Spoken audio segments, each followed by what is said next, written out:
Hey all, Heber here. Welcome back to the channel and welcome back to Squid Game Unleashed.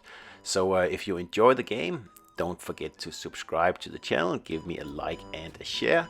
But in this video here, I'll show you my top 5 characters if you want to win the Squid Game.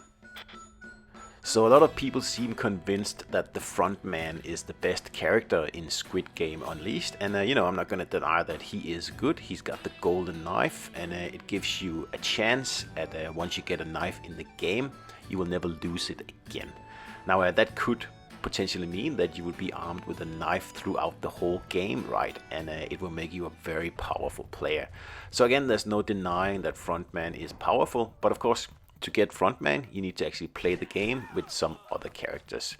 And this video here is about which characters you should choose, but it depends a lot on your play style and how you prefer to play Squid Game Unleashed. So the main difference between all the characters in the game is pretty much what kind of equipment they get access to. They can potentially start with a special piece of equipment right when you begin the game, or some characters get opportunities to improve the equipment they start with. Some of the equipment that you can pick up in the game is offensive, meaning that you can use it to actively attack other players, while other equipment is more defensive or it's more usable, right? Alright, so the first player I recommend that you play if you want to, be a little bit offensive is Deok-su. And he's got the ability to be a backstabber. And of course you can upgrade this ability as you move along in the game. But what it really does is that it gives you a good chance, or how good it is that you have upgraded this guy, of starting with a knife. And the knife is useful, I'm not going to say it's not, and that's also why the front man is very good.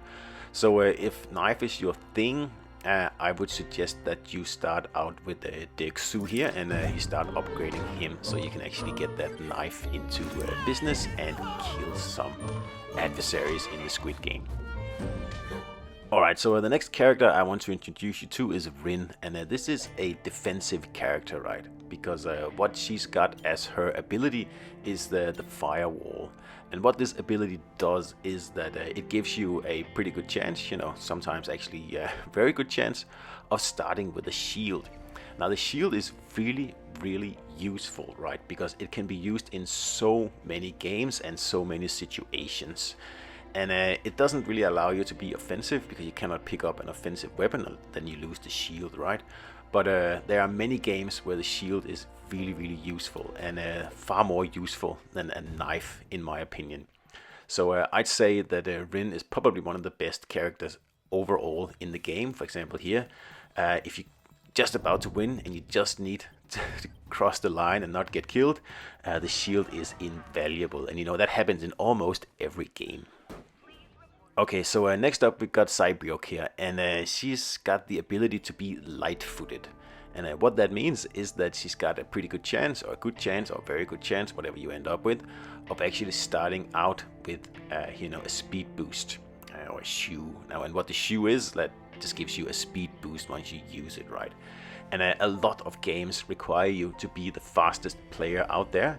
And particularly in the red-green game, the classic one with the big doll, having the light-footed ability almost ensures you a win, right? So it's very useful. Of course, it does have downsides because there are games where, having a shoe isn't really that useful. But just like the shield, if you keep the shoe for a strategic time, it can really help getting you out of tight spots, like in this one here, where you're just racing across the finish line, and you do that as the last player, for example. And there's a lot of racing games in the Squid Game here, so every time you get one of these games, you got a pretty good chance of doing well if you got the shoe.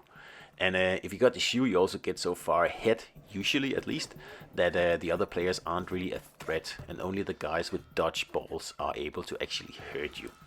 So of course, as I said, there are downsides, because the levels or the games where you actually have to fight other players, particularly in the last games here, the third games, the shoe really is almost useless.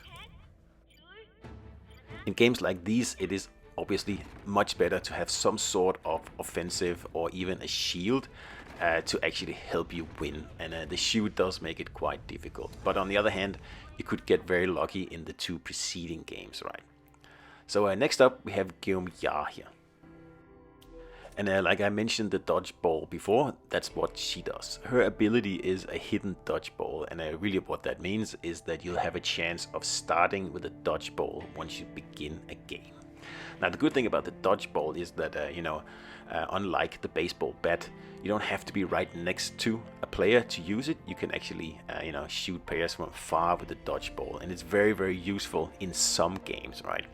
But in most games, you get one chance and you miss, and that's about it. So you have to make sure you actually use it to its full potential, because you pick it up if you don't have it already, and then you whack it at someone, but you're not going to kill them.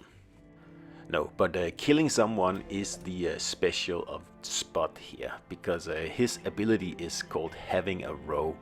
And what it means is that the usually non-lethal baseball bat could potentially end up killing other players, and that's very useful because the baseball bat you can use against groups of players, right?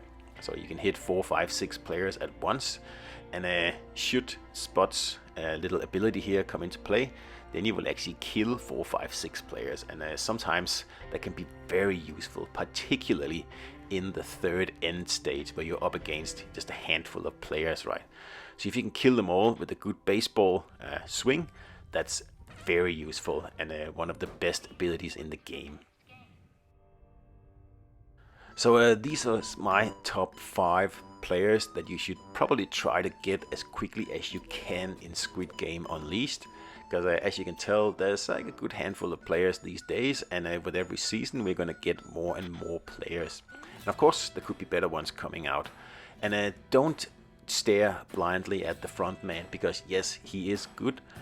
Particularly in the 3rd stage or the 3rd game, but up until that point he's actually not the best player out there. I think the 5 players I showed you in this video here are actually better options for the first 2 games every time you play a full 3-game Squid Game, right? And there was some random weird players here, for example the pogo stick. Now I've tried this guy and I've upgraded him, and I've really tried to use that pogo stick, but in my opinion I think it's a bit of a gimmick, and I don't think it's going to help you a lot. So the trick to winning in Squid Game is not to be a one-trick pony, right? You need to be flexible, you need to be able to win in any situation. And in my opinion, the 5 players I showed you in this video, they are the most flexible players, at least so far. And they are the ones that I use when I play the game. So let me know in the comments what you think, if you have other players that you prefer or you don't agree with what I'm saying. Other than that, I will see you outside in the Squid Game, and I hope to see you there.